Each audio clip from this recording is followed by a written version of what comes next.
have a very special guest for you tonight. Hello, we've been expecting you. This is not a test. Your government and corporate overlords have implemented new measures for your own health and safety. We are just following orders. Everything is going to be fine. I'd like to introduce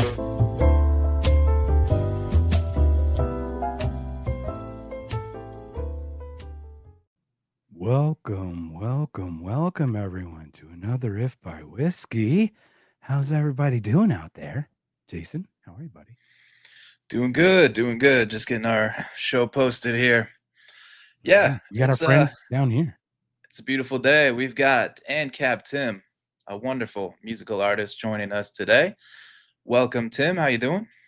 Hey, good to be here. Thanks for having me. Absolutely. So this is a really awesome thing. So Ancap, you reached out to us. Jason, should we start with our sip and then get into this, or how would you like to start, sir? Let's do a little intro while people start to trickle in, because they got to do the sip with us. It has to be together, or it doesn't confuse the AI overlords. And simulation. It's a right. simultaneous simulation. Simultaneation. There we are.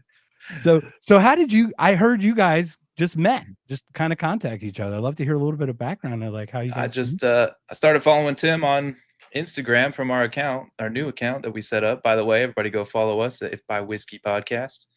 But he reached out actually and said, "Hey, I got this music. I want to talk about it. Can I come on your show?" And here you are. Thank you for reaching out, Tim. Please have me on your show. No, we love it when people reach out to us. That makes it so much easier. It definitely makes it easier for us. So welcome. Yeah. So give us a little intro. How did you start doing this music stuff, and what's it about? I got into music in my teens, mainly in church music, and I learned to play quite a few instruments. My uncle taught me how to play different things, and bass and the keyboard. Then I learned a little bit of guitar. As far as I'm not very good on the guitar, but I can keep rhythm, and I can play 4 chords. And you can play 4 chords, you can pretty much play anything. So, and then just here recently, I've just started. You can be a Green Day band. Yeah. Definitely. Oh yeah. Or the Ramones or anybody. You don't even have to know the full chord, just a bar chord, for the Green Day. But yeah, so I guess during COVID was the time that I started actually writing. I was in a Christian band for a while with a songwriter, really good Christian writer. And I kind of learned from him. And he wasn't teaching me. I was just kind of being a sponge and soaking up and kind of figuring out that art of writing. And during COVID, it killed our little Christian band thing because all the churches were shutting down and they weren't having anybody in, and it killed a lot of musicians, not just Christian musicians. I mean, it put a lot of people musically out of business, and did us. And so I was kind of really an angry person during COVID, and just instead of catching myself being angry with like family and people who didn't do anything wrong, I couldn't get to the governor, so I couldn't wring his neck. I was just mad. I put it into the outlet of writing, and just now kind of getting around to this last year, 2024, took me quite a few years to get it all written. And then in 24, I started the process of recording, finished it up early summer 25, and released it in into July. And so that's where we're at. Awesome, man. Yeah, and I've listened to it. It's good stuff. Definitely got a country kind of sound to it. But you got a few good. Well, they're all good, but particularly the Billy Joel cover. We didn't. What is it now? Sorry, we didn't start the scheming. That's it. Yeah, that's it. You got it. Yeah. So Yeah, just little list parody everything that the government, not even everything, but a long list of things the government has done to us over the years. Yeah. Yep. That was the thought behind it. Hey, let's start with I always loved the song "We Didn't Start the Fire" by Billy Joel. Always a huge Billy Joel song. a Billy Joel fan. And I've always been a little Him more right old there? school. Yeah. He's right over my shoulder, my Oh friend. him on your yeah, wall. he is, man. That's a It's signed well, Billy Joel Stephen Holland painting, my friend. wow, that's nice. Yeah. I'm in good company. Oh, you heard about it canceling his tour, right? Yeah. Heard about the brain stuff? It's kind of crazy. It's Oh, unfortunate. okay. I didn't know why. Okay. Man, that's So sad. real quick, I just want to share a shout out. If everyone can just send some thoughts and prayers to Terry, who joined us as well. She's had a rough day too. I don't want to share it, but let's send some thoughts and prayers. And we've got Talk coming on already as well too. So welcome. All right. So before we continue, Time. Before we continue, go ahead. Go ahead, Mark. Yes. Or you want me to go with it? Okay, I'll go. Here we go. It's time. Isn't it you? It's me. We're getting our shit together here. It's been one of those days, man. It's time for the moment that sends the lizard people running back to the sewers. It scrambles the CIA's spy network. It confuses the AI overlords and alters our base reality. Yes, folks, it's our very own whiskey rebellion, known only as the simulation sip. All you need is a cup, a mug, a flask, a goblet, a horn, or an ancient alien thermos filled with any beverage Big Pharma hasn't recalled yet. Could be coffee, tea, ivermectin smoothies, even whiskey. Dealer's choice. Cheers.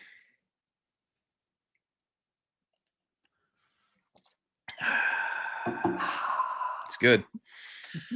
Yep, you got to do it together. That's the only way to get rid of the CDC, to keep them off our back. Those NPCs are out in the CBC on the FB and the Boomer social network. It's crazy. You never know which three letters are coming after Facebook. I've got you on Facebook, Ancap. You have to see my feed, my friend. Just scroll through and you will see the imminent retardation just just fester throughout every thread that I have. It's Facebook can be a little bit of boomer time. It definitely. We always tease Mark. That's why he likes to hang out there. He's a bit of a That's boomer. totally why I like to hang out. My left hip's hurting me, man. You know, I probably do better on Facebook too. You know, I guess my music is a little more old school. So it's not very hip and modern. I don't think it's more Grateful Dead kind of old school rock, which I guess is new school country. You know, but yeah. Well, it has a very rhythmic driving kind of like force to it. Like, I don't want to say like a bluegrass, but there's a lot of driven rhythmic, right? Yeah. You're like kind of the rhythm of water, that dun, dun, dun, dun, there's a lot of that to it, which is great. Cause that's really a lot of the gospel probably that came into a lot of church stuff where it's, how to kind of hone the sound to make people kind of follow it. Right. Like, and kind of, definitely. One song definitely could definitely go bluegrass. The Rothschild rag, it's old school rag, it follows the banking system that the Rothschild family so graciously gave us, that blueprint that all the central banks have followed, and now we have inflation as the norm, because of the Federal Reserve and all the central banks of the world. But so that one could definitely go bluegrass. Could have went that way. I can't play any bluegrass instruments, so I had to keep it piano driven. So what's really interesting, like Jason and I live in Arizona, and we live in we're not homesteaders per se, but our message about liberty and decoupling and everything is I'd like to grow to that or get to that. But what I found interesting when you reached out is you talk about these things like we do, but you also live them. So like, I thought living it is way bigger than me just talking shit about it. So what could you share a little bit about when the homesteading started for you, how that grew, or if that was all, a little bit of your origin history, your origin story, if you were like, how did that come about? I grew up in Royal, Virginia. I mean, in the middle of nowhere. And as soon as I turned 18, I wanted to get away from that. So I actually interned in some studios in Asheville, North Carolina. So I lived in Asheville for a while. Not Nashville, Asheville, North Carolina. I know where that's at. Yeah. Yep. Met my wife there. Ended up moving back, but not out in the boonies, more of a suburb of Richmond. Virginia, and we liked that for a while, and had some run-ins with just stupid. It's got a nickname, Arrest-a-Field. It's Chesterfield, but people refer to it as Arrest-a-Field. It's a very corrupt police force there. They don't have the typical sheriff like it do in my hometown. It's the, they got a chief of police, which is always open for corruption there. Anytime you do that, not that the sheriff's really any better, but at least you can, at least he gets fired every so often. But chief of police is there to stay, no matter what corruption follows them. And just some run-ins with them. I had an issue with a dog one time, a dog running at large charge. I mean, I grew up in the middle of nowhere. I didn't even know what these things existed. Dog at large, like dogs run around everywhere out here. I mean, it's hunting dogs. It lost, and it's like, what? We're north of Mexico, man. We got 3-legged dogs everywhere. Exactly. Well, evidently in Arrest-a-Field, it's a no-no. And this guy came, this animal control officer who wanted to be a cop, I think, and just maybe wasn't dumb enough to be a cop. I don't know how he got stuck as being an animal control officer, but I wasn't the nicest to him. And eventually he called the real cops, and they put me in handcuffs, and my daughters were locked inside. And, I actually, I want to get the camera footage. But I just never kind of sought it. But I went over to my door. I was like, can I at least go over and check on my daughters who are like locked inside? And I go to the window, and I'm handcuffed, and I show my daughter I think she's like 9 at the time. I'm like, this is what the state looks like right here. So just a couple of those encounters that I'm like, we're getting back out to the boonies. Like, I don't want to raise my kids in this crap. I want them to have fresh air and wide open spaces. And, I had 4-wheelers as a kid, and it was just, to me, it's a better life. It's further away from things and stores, but I don't know. I think it's a good trade-off. So that was, for me, we wanted to do that. And we were always going to homeschool our kids. So it didn't matter about being in a good school district and all that stuff. So we moved out and kind of started the process of homesteading. Even before that, we had chickens in the suburb, as many as the king would allow in the and county. we're already homeschooling at this point. At some point, with having children Yes. or anything, or how did? Yep. From day one, you just were. Well, I did a Christian school for my oldest at the very beginning. Yeah, like a preschool or something. Yeah. Oh, actually, yeah. She didn't go to preschool really. It was like kindergarten. And she goes, and somehow the conversation, I don't know if we're watching a sports thing and they're doing the national anthem or something. She's like, she mentions the Pledge of Allegiance. And I'm like, you're like 5. Like, what, and it's a Christian school. And it maybe that doesn't Under God seem weird to some people, but to me it was like, what are we doing here? And so I took her out of that, and she had been homeschooling ever since, so That is weird, right? The Pledge of Christian Allegiance. school. Yeah, a Christian school. You think I'm coming to a Christian school because I don't want to go to the state school. So why? But it seems like a lot of Christian schools are more statist and more pro America than the state run schools. And it's weird. It's so weird. It's funny because it's more statist because they say they're not statist. Yes. Like, there you go. How much are we finding that the left and the right just want government their way? Yes. They don't want government a way like we do. No. Right? Like, we want it to be a way, not a certain way. Yep. Right? We just want it to be a way. Now, it's funny about the pledge because in 1954, they added the under God with Billy Graham's push to consolidate the Christianity. So, like, I'm an anti-theist, Tim. Now, it's not that I'm against, I admire faith. I think it's a beautiful connection directly to whatever you want to do. Okay. Sure. That's not what it is. I'm against the institutionalization of and all these other things. Now, and I am too. That said, though, like, to your point, just adding under God doesn't make it okay to put in a Christian school. Nor should it ever been there, nor should there have been a pledge in the first place. But, nationalism and all that good stuff. So. Yeah. The ladies, like the I don't know if she was a principal. I don't know what she was, superintendent.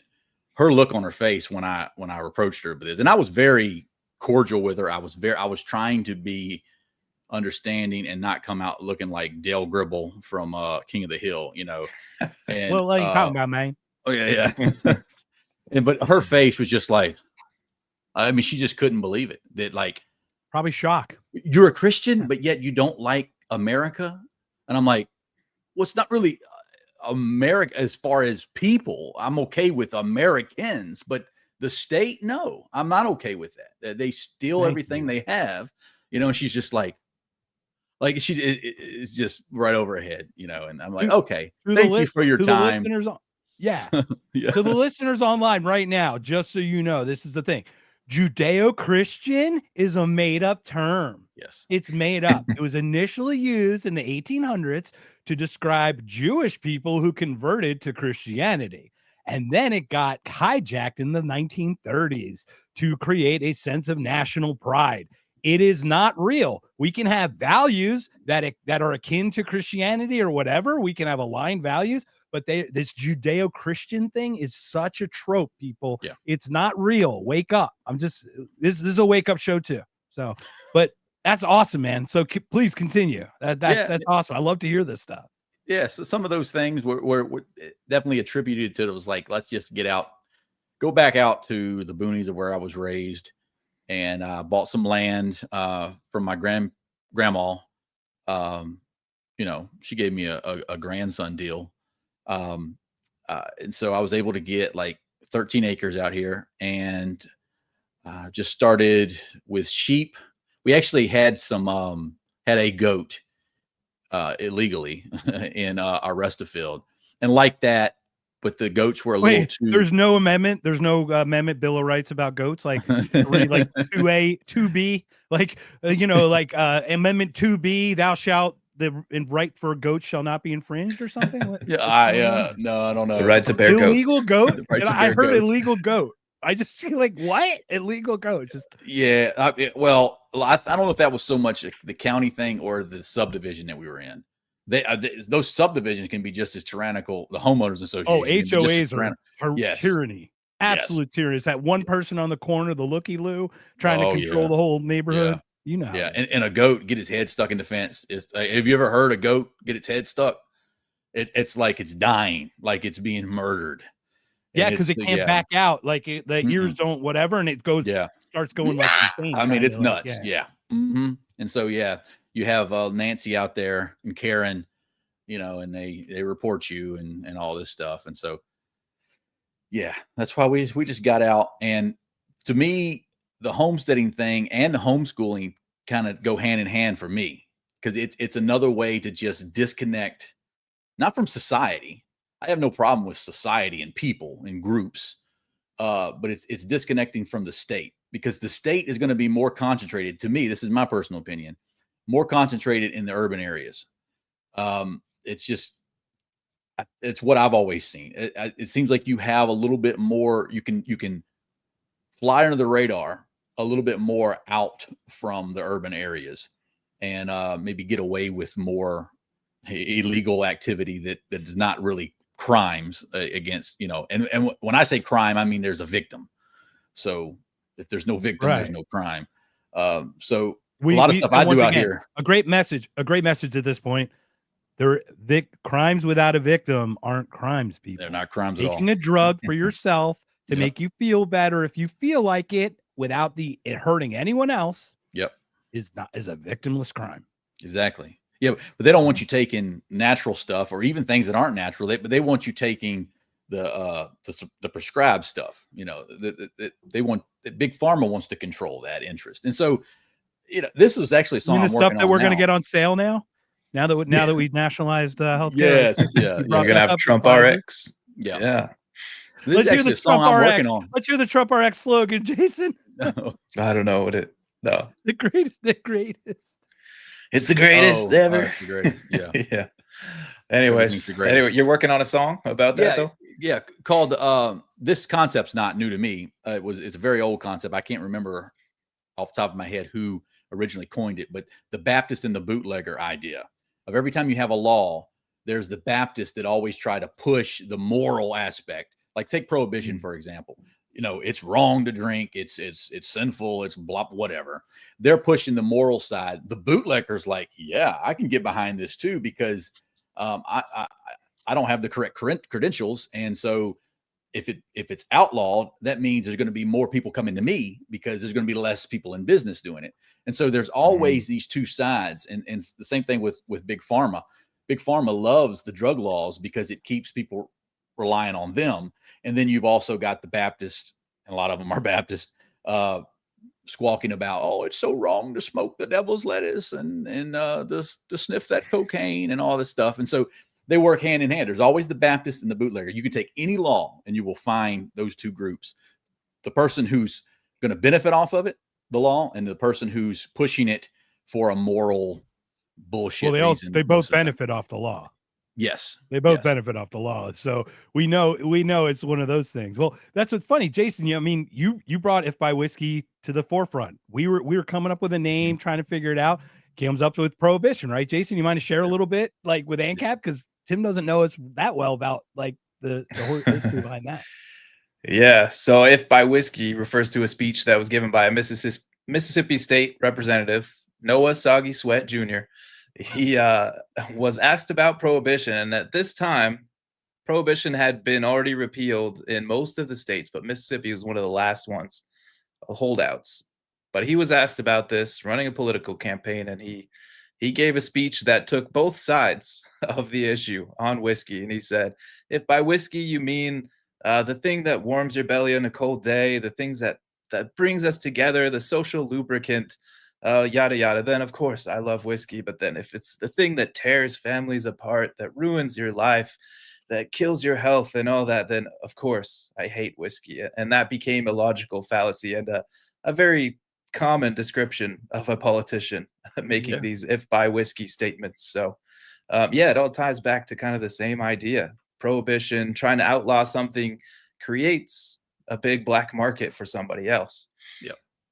Well, here we go. Let's jump in. So prohibition in the 20s gives rise to families like the Kennedys, by the way, and people didn't know through prohibition, right? They had some kind of liquor thing going on, and then they come out of that on fire, right? While everyone else has crumbled, while the regulations have crippled everyone else. The ATF or whatever, the prior to the ATF, the ones who enforce those laws now don't have jobs, but they need a purpose. So they just switch it over to reefer madness. They go after the devil's lettuce, to your point, Tim. And there we go, right? So like then we get the war on drugs, narco-terrorism. It's not a real thing. Once again, another made-up term. How close does that sound to a narco-terrorism, anyone? Does that sound really close, so that when you hear it on the news, when they start talking about narco-terrorism from people who are just liberty-minded, that they're like, oh yeah, but they're narco-terrorists. You're gonna see this shit. It's such an easy shift. I'm seeing like the ad geniuses work this out in real time, but like I'm 8 steps ahead looking at it, how they're gonna manufacture our consent. It's you got the chart with the pins and the red string all in your background over there. Give me a cigarette and some coffee, man. Yeah. Well, you touch on a lot of these things in your songs too. And, we're the crazy people. Yeah, exactly. yeah. But I heard you on another show saying that you've got a conservative background. You came from that. So how did you get from that to anarcho-capitalist, which is a lot bigger the jump than a lot of people realize? Because Mark and I both kind of came from the same thing, but it's always interesting to hear like what things did it for you. What really showed you that wasn't working or that wasn't right? Yeah. And I joke on some other shows that I've been on. Well, I wish I was joking about this, but this is a true statement. On my 18th birthday, I had a picture, like, you know how you can put a picture on a cake and kind of ice around it, you know, the old school way, early 2000s, not the screen thing that they do now, where you can actually eat the picture. Didn't have that, but just like a printed picture, icing around it. You know, my mom made it look good, but it was George W. Bush on my fucking 18th birthday cake. Yes. So yeah, I was in bad. The illegal invasion of Iraq. I mean Ukraine. 75. Chinese. Yeah. That guy. you know, I would wear I had a Bush Cheney shirt that I would wear to school. Like, you know, this was before I graduated, but I was so excited in 04, I could vote for him because I couldn't in 2000, but I could vote for him being 18. You know, so I just want you to see how entrenched I was. And then in 08, after I voted for Bush, 08 came, and here this guy, John McCain, who I didn't even like being a Bush fan. He's pushed on the scene and pushed as far as this is the guy. We got to support him. You know, if you're a Republican, you have to support John McCain. And that always rubbed me wrong a little bit. But then Ron Paul also comes on the scene in 08. Well, on the national scene. And I get to start listening to Ron Paul. And I heard he was right. I just heard that. He was right about a lot of stuff. I was actually, I was at his 90th barbecue this year. I paid so much. I mortgaged my house to do it. It was like a bucket list, one item kind of thing. I don't blame totally you. worth it. I met Dave Smith. We met Dan McKnight of Defend the Guard.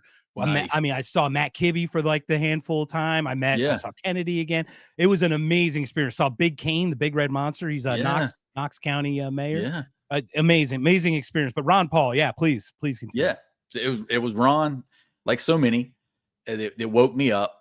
And even though I didn't agree with him at the time, I still voted for John McCain reluctantly in 08. But I started listening to Ron Paul, and at one of the debates that he had with Rudy Giuliani is when he was talking about blowback and how that it's real. We've been messing with these countries. We've been bombing these Middle Eastern countries for years, and we expect that they're not going to retaliate.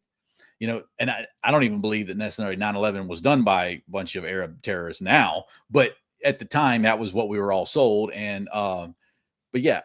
Wait a minute. You're telling me you don't believe the official 9/11 story? They found a passport 8 miles away in the rubble, Tim. Yeah, it was a miracle. How dare you?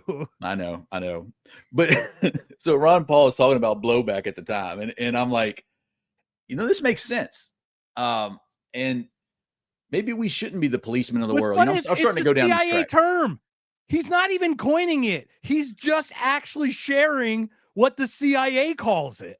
No one actually makes that connection that CIA came up with the term blowback. Like, okay. They knew ahead of time before they'd even start something that it was going to blow back because we're over there. Yeah. You know? Exactly. Because war is a machine, and if it's not continually to be fed, then they can't make new bombs, and they can't make any money. They have to be using bombs and blowing stuff up for them to be need for more. And so, you start to get into that, and the war's a racket. And so really war was the issue for me that brought me out of this conservative BS and the Republican Party. And, you know, I didn't go to the Democrat side. But how could you? Seriously, like, it at this point, by the time you have this cognitive dissonant moment, the left has already gone lost its mind too. Like, true. It's not like you were going over there. Yeah, you might go less right, but you were not going over there, man. Especially coming from the right wing upbringing. I mean, because the right are right about some things, guns, lifestyle, survival, responsibility, accountability. There's so many personal things that we take. Lower taxes, you know, I mean, not no taxes, but lower taxes. And, you know, so there's some things that some truths that I got from them. I'm not going to just throw the whole baby out with the bathwater, but the majority of the conservative movement is nothing but statism. And so war was what woke me up. And then from then on, in 2012, I voted for Gary Johnson. I was in the Libertarian Party, and I'm not going to knock the Libertarian Party, but I think I've kind of Aleppo. Yeah, exactly. I heard him big time. But Gary Johnson was a movement, man. He was. I got to shake his hand at one of the events in Richmond, and you know, it was. I was definitely in the Libertarian Party for a while. Kind of outgrew that, and I don't mean that derogatory way, because I think the Libertarian Party does a lot of good. just like Ron Paul, who's a Republican his whole life, did a lot of good. So I think sometimes us in the anarchy movement, we are too quick to label something. You're a poser. You're not as true to the message as me. Purity And maybe, test. yeah, a purity test. And maybe some of that's true and some of that needs to be done. But I think we go overboard with it instead of, well, hey, let's let this guy do what he's doing and leave him alone. And he's waking people up in his own way. You see it a lot now with like Candace Owens. Candace Owens is no anarchist. I mean, she's no libertarian even. She's a pretty much social conservative, but she's waking a lot of people up to that the government is lying to you. These are good things. I don't want to stop her. Tucker Carlson is another one. He's not. We've been pointing our He's not aim in the wrong AncapTim. direction. Yes, We've been pointing the guns at each other, yeah, or whatever we're using. We're not pointing them at the problem, and the right. problem is the consolidated power of the consolidation of power. Yeah, 100%. Jason, you want to go through some of the comments or anything in the meantime before we get back to you, Kim? Yeah, just on that, like I always felt like the right was kind of on the right track, but then in practice they just never did any of the things they talked about. Like so, I don't know who said it, but they run like libertarian. Was it Tom Woods? They run like a libertarian and then they govern like John McCain, something like that. And so it always, no matter who you vote no for, matter who you vote for, you get John McCain. Yeah, yeah, that's Tom Woods. Yeah, that's yeah. But anyway, yeah. So it's like it's just kind of like logical end, but I feel like you could also take that from the left too, because they're more concerned about maybe big corporations, controlling too much. And you could say, okay, yeah, you're right. The big corporations do control a lot, but how do they get that power? From lobbying the government. So, I mean, I think you could take this both directions and end up in the logical end of the state is illegitimate. It's too much. Well, if you look at during Obama's tenure and when a lot of people were waking up in 12 and 08 and 2012, the Occupy Wall Street movement, they weren't all just commies. They had a lot, like you just said, they had a lot of truth there as far as corporations have too much power, but they have too much power because of the state. They didn't quite get there, but they were close. Some of them would even admit it. But then you had the Tea Party at the same time. You had two of these movements that were at the root anti-state, and they just could never, if they would have ever got together, wow. I mean, that would have been a game changer. But of course, the powers that be made sure they didn't. Well, there you go. They would not. In addition to that, they added racism and sexism into the mix to bifurcate us even more. And that's actually under Obama, under the most racist country, the re-election of a black president. The most racist country re-elected a black president. It's like unbelievable what they did. Now, Wall Street was a populist movement, but at least it was pointing in the right direction. This no kings thing. What's the point? We hate Trump. What is the point of no kings right now? What, like this new one that's coming up?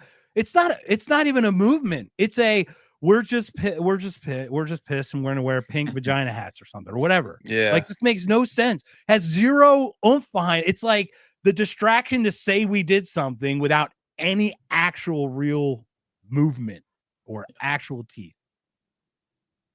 To me, it's just we don't want that king. We want our king. We want our guy. There you go. Mm-hmm. Yeah. Well, here's a good question. That's not a problem that it tries to solve. It's a good question from our boy Zach, the Legacy Right. He said, "Scriptures brought me away from anarchy, and while I'm of the practicality of agorism, I'm no longer an anarchist." I guess you mentioned Christianity, so I think this may be a good question for you. How does that interplay, the Christianity with anarchy? Do you find a difference between agorism and anarchism? I think they're definitely under the same tent, because I love a lot of agorism. I mean, I've got a song that says black markets are better.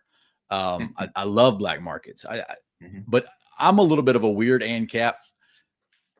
I do think that the term capitalism has been hijacked. I don't think it means what people say we're a capitalist nation. No, we're not. So that's where you ran capitalism through the dirt when you say America is capitalist. It's not. It's not capitalism. It's cronyism at best. Socialist really is what it is. So black markets to me are the freest market there is, black and gray markets. And so to me, they are the closest thing to capitalism. And some people would disagree on that because I think we disagree on the defining of capitalism. So I think it's sometimes better to say voluntary exchange. The closest thing we have to voluntary exchange is me saying, you want this service, we'll trade here, you give me this, I give you this. The closest thing we have to that, I think, is the black market, because it has no taxes, it has no badges. It's just one person trading with another person freely. So on that, I love agorism. I think it's great. Do you have to be an anarchist to be an agorist? Probably not. I am, and I consider myself an agorist as well as an ANCAP. But yeah, what was the other? Is another question? The other there? part, yeah, those are big questions. But Christianity, yeah. Christianity, how does We that have fit 14 into more anarchism? parts, and then there's gonna be a quiz and an IQ test at the end of this, and then we're. I'm feeling that for sure. Yeah, those are two very deep questions. So I don't know where to start with that exactly, but how have you found any conflicts? Or do you feel like it does fit perfectly, or what? No, I don't. The big ones. I actually did a little short today about the whole Jesus saying render under Caesar. And just real quick, Jesus was asked, Is that the part about leave what Caesar's his and leave what to Rome and leave what Jesus to do? What can you explain? Can you put a little context behind that? Yeah, just because I'm not of scripture, so if you no, that's totally fine. Yeah, the context behind it is the Pharisees were always trying to trap Jesus. They didn't ask him questions because they wanted to know the answer. They asked him questions because they wanted to try to expose him.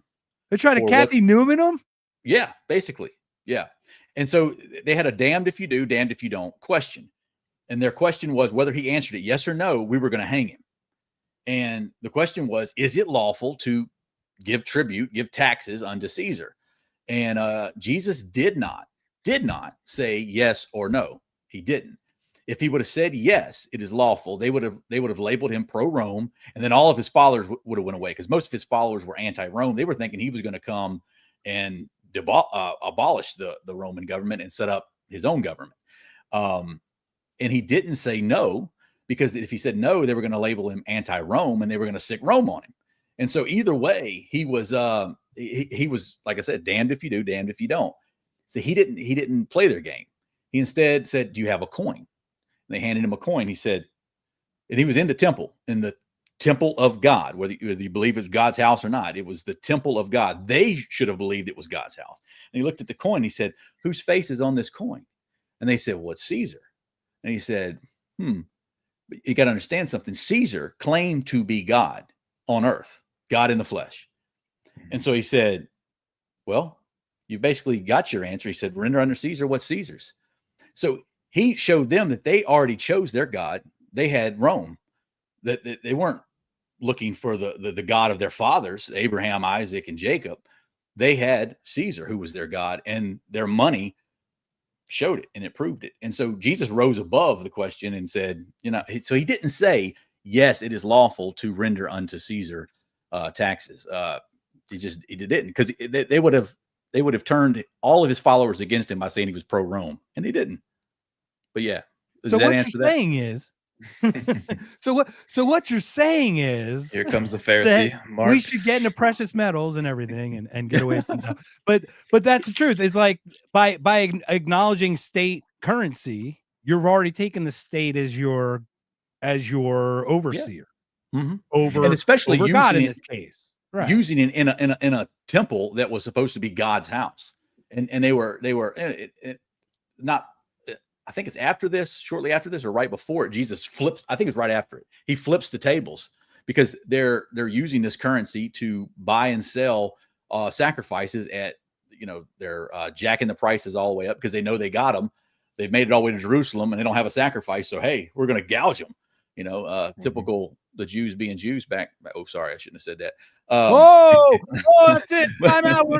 Hey, Jason, I don't know if you know this, but we're going to get demonetized on YouTube now. Those 3 views every month that we get on there totally is like putting us over the top. Yeah. Yeah. It's good, Yeah. dude. I totally get what you're saying. Please feel free to clarify that, because we're not going to clip that, but someone might. So can you please clarify that so you can clip a clarification to rebut? Please feel free, because I Yes. know you caught it right away. It's It like was, singing a song with the N-word in it, and you're in the yes. middle of it, and you're like, It was a Dumb. racist joke. I enjoy jokes that involve yeah. racism. I make fun of white people all the time. Thank you. Mayonnaise is spicy, Okay, Tim. All right, Tim, calm down. Tim Walls. Anyway. All right. Even the dogs didn't like that one. Apparently. So anyway, good. Please continue. I'm sorry, we're just having some fun here. So everyone, thank you so much for joining. Grumpy. So tomorrow night, we got Zach, Grumpy Gnome, and Sean Buds in Reality on Are You Smarter Than a Politician? So everyone needs to tune in Tuesday, tomorrow, 8 p.m. Eastern. It'll be live. The chat is crazy. It's a lot of fun. People learn a lot of stuff. It'll be great. So we're looking. This is forward our to it. mandatory plug of that show. We both had to Mandatory, sell our absolutely. souls to get on it. So Yeah, we we're did, I think. obligated now to mention it every episode. So Are You Smarter Than a Politician? Go check it out on YouTube. Freedom Uncut.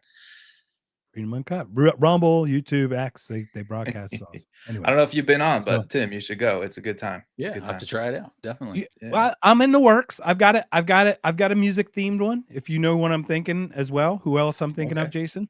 Mhm. I got a music theme that we might be trying to do a little collaboration here. We'll get it. Yes. Well, here's a softball question for you on the Christianity stuff.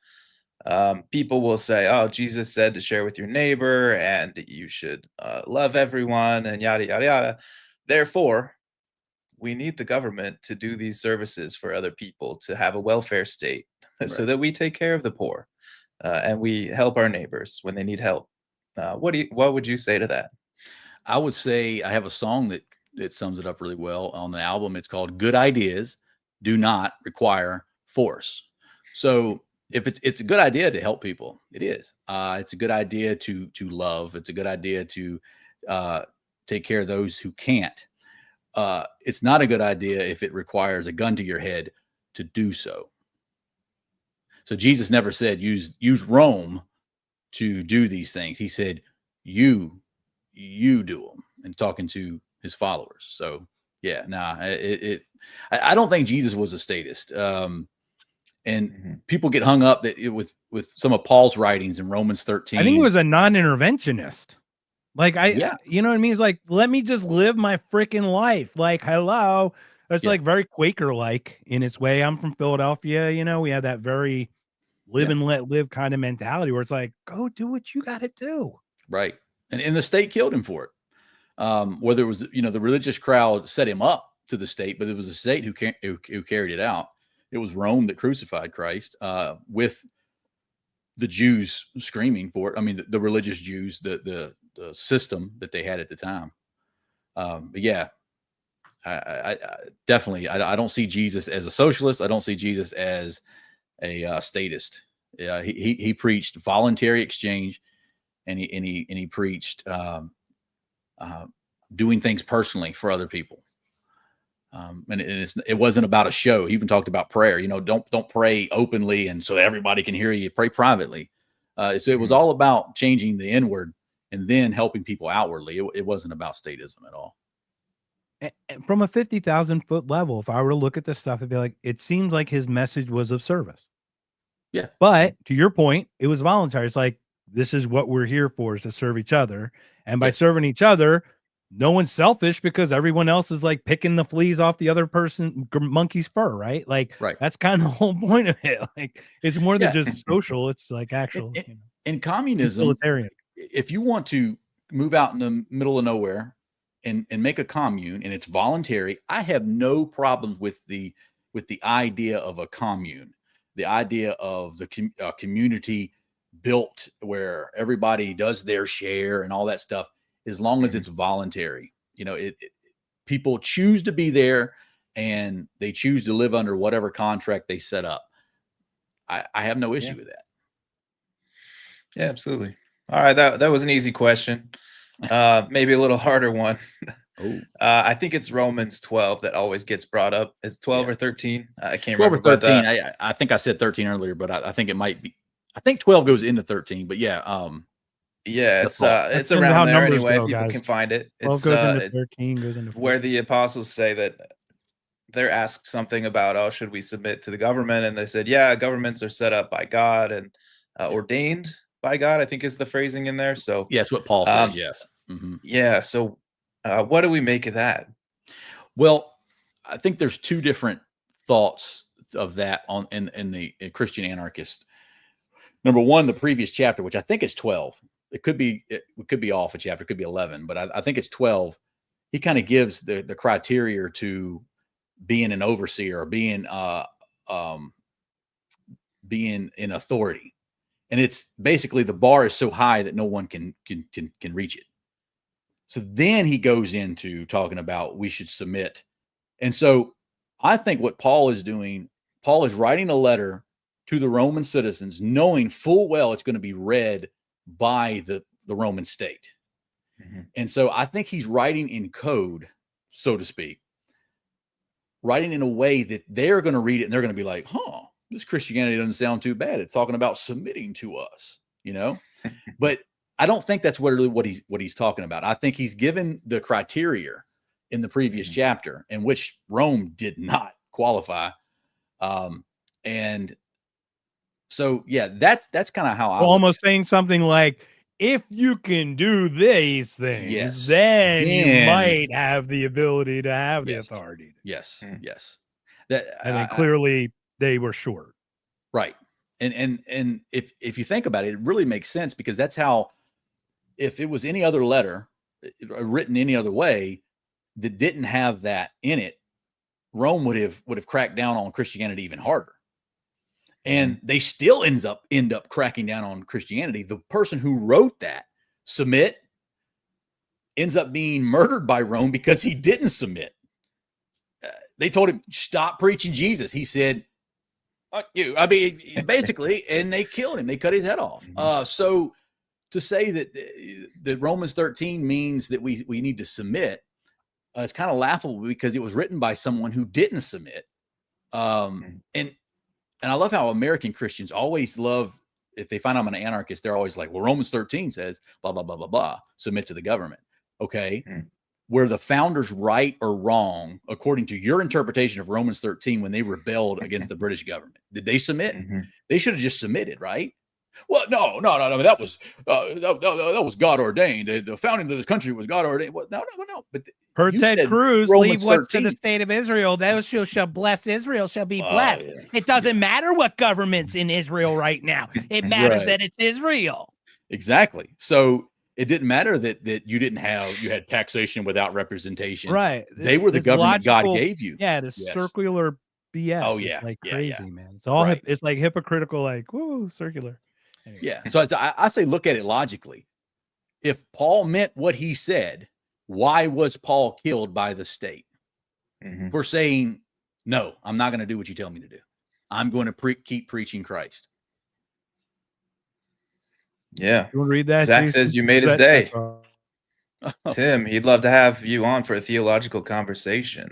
My Hey. purpose on this earth is to bring people back home to the church. Hey, I'd love Zach, it. I'm it's not working, that buddy. deep theological, but hey, I love a good theological discussion. I'm kind of shallow. I find I'll it really bring my interesting how alien these shit two and things screw it all up. interplay. And you could take a Christian take on this or not, but what do you think about the overall idea of trying to convince people that the state is immoral or illegitimate or anything like that?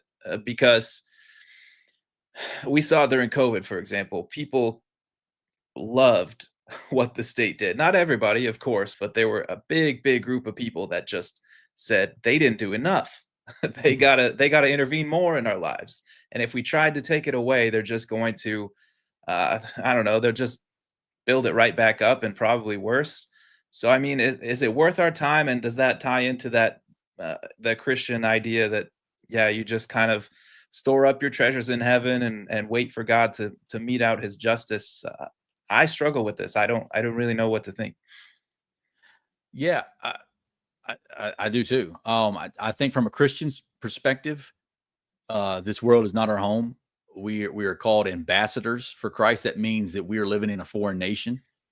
From an alien perspective, it's not our home either. So we're aligned there. There you go. There you go. Hey, there's a lot to that whole ancient alien thing that I think lines up. I know. We'll talk about it. I know Bible. that would be such a rabbit hole. I'd love you to share your thoughts. We'll talk later. I don't want to derail you on that.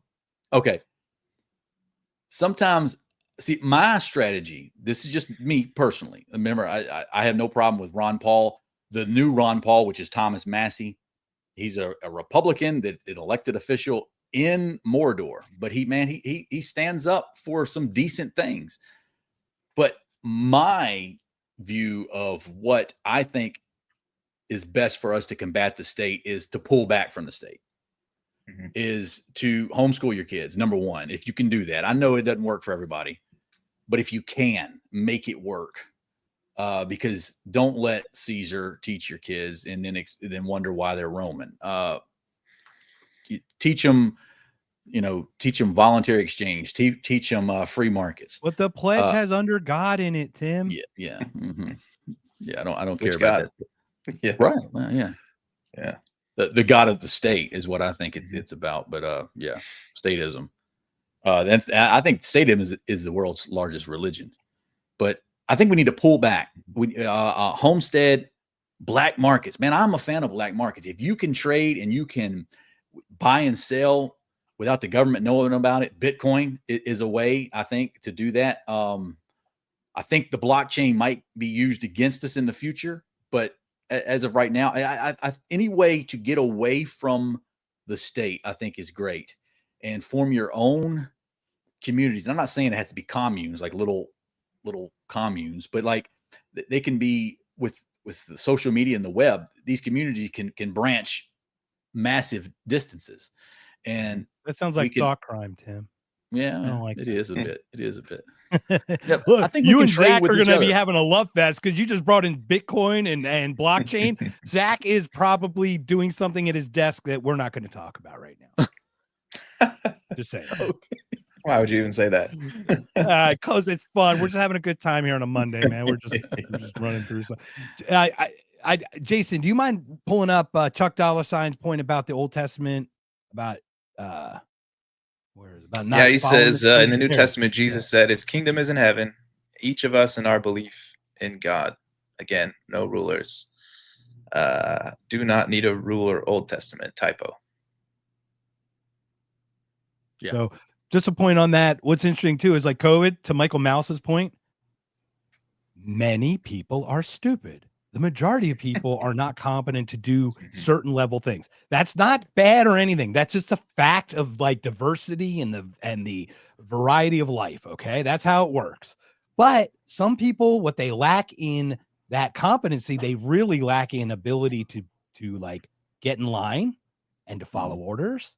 And that's what I think COVID exposed. It exposed all the dumb fucks who really like to be the looky-loos and institute for someone else because they can follow. I'm the best at following rules. I'm the best because I'm not good at anything else. Anything I have else? no Yes. other redeemable quality value other than following. Yeah, that was kind of what I was getting at. Is like people don't want freedom. Most people really don't. If it comes down to it, like they might say they do, but that could be way down their list of priorities. You know, they'd rather have someone taking care of their needs, even if that means, hey, I don't have to think.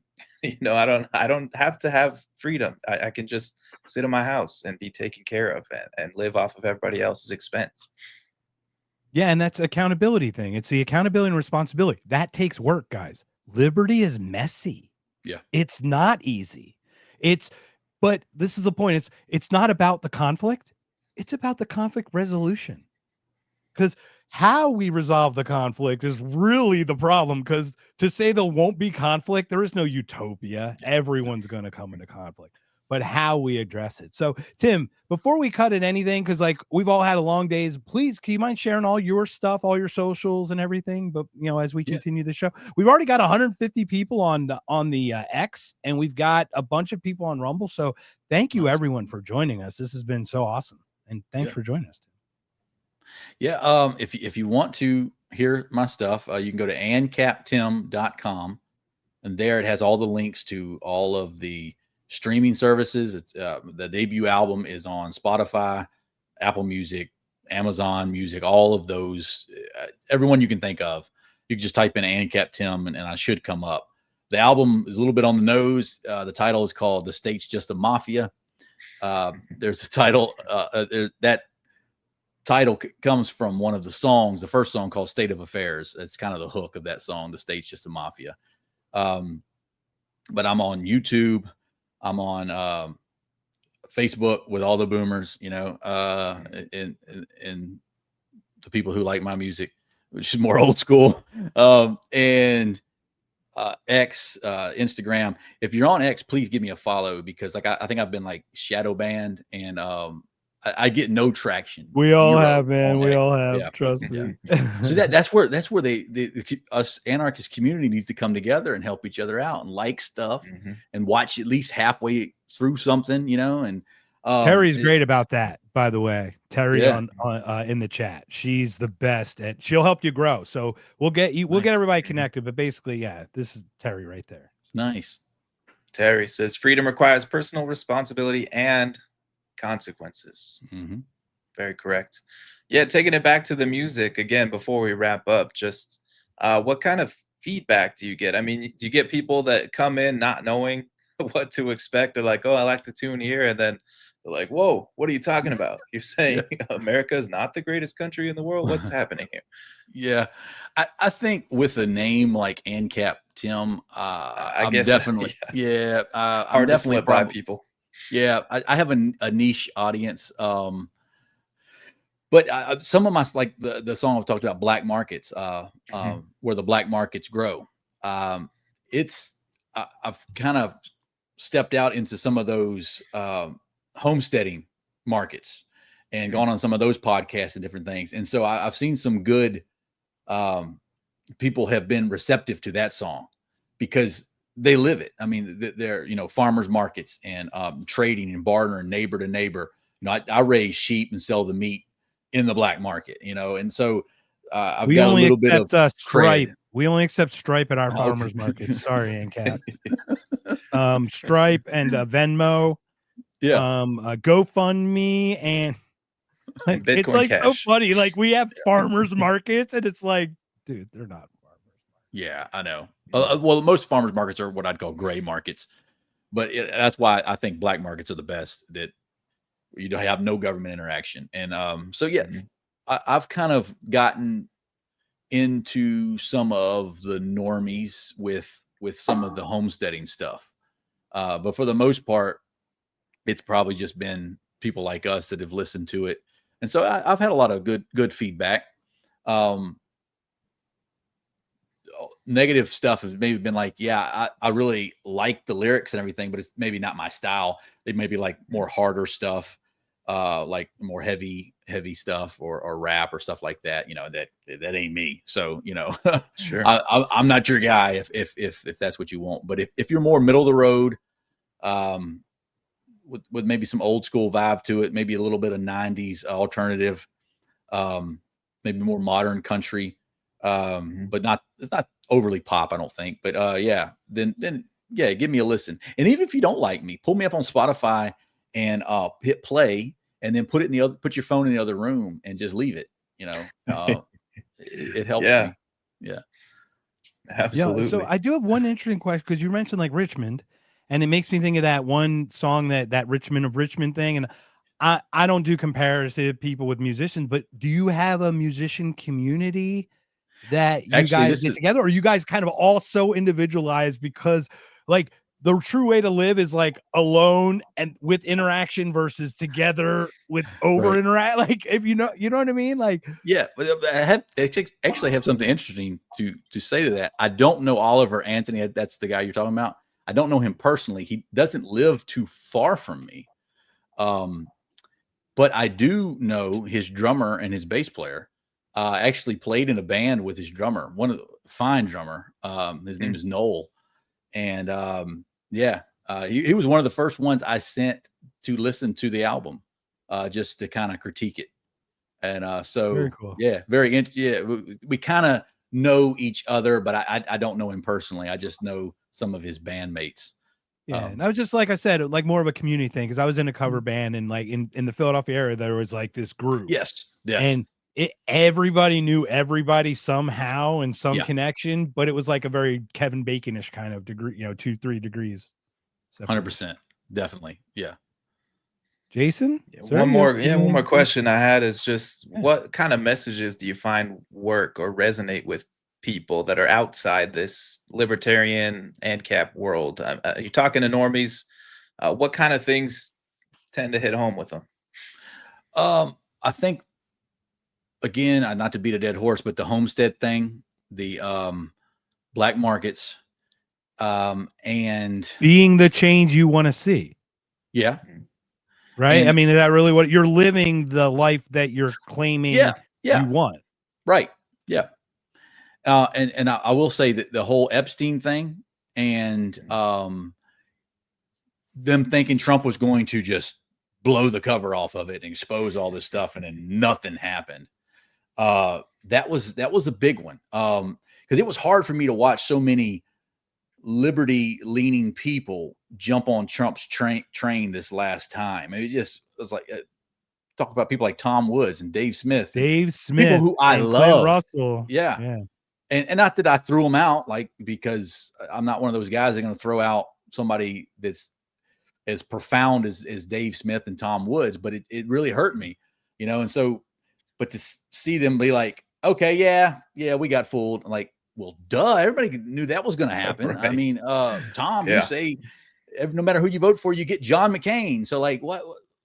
But anyway, It's crazy because I think I've that's got a brought people Cash back. Patel store, Freedom Fest 2024. I'm in Vegas, and Cash Patel's on a panel with Russell, I think McCardle, and Brett Weinstein. And I'm sitting there and like, you hear Cash talking his shit, and I'm like, it's off. He's not that guy. He's pandering. Like I could smell it. And like, I don't want to call people out because I think people give way more grace than I do. I don't give the grace others do. You got to convince me a little bit. You got to earn it. But like Clint gave him a little too much grace. And these are healthy criticisms. These aren't to actually criticize these people. I criticize myself for my lack of grace sometimes. But when you can smell it, and you're like, Bongino's a freaking Fed. He's an ex-Secret Service agent. These things are not, they're not telling you the truth if they get the power. They won't do it. And what happened? I mean, it was like, oh, here we go again. Yeah, I know. It was disheartening, but I think the Epstein thing and the whole what do they call it? Doge? Is that what it's called? That thing? That was just a big joke. It didn't do anything. And so I think these things have been good. The Charlie Kirk. No, it collected data. It scrubbed data. You don't get it, Tim. It totally helped them out. Yes, it did do things, but not what they sold on the liberty loving crowd. Yeah, no.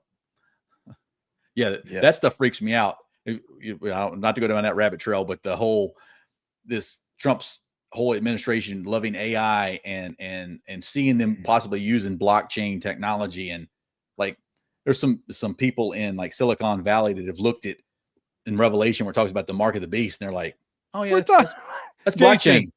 What did I say before we jumped on? I was okay. Jason and I literally just I'm like, did you watch Yes. Peter Thiel talk about the Antichrist and becoming the Antichrist to fight off the Antichrist? And then you ask him if he's the Antichrist, and it takes him 5 seconds to actually think and wonder, maybe I am. Maybe. You know what? Maybe I don't think I am. No, Never thought about it. Yeah, maybe. No.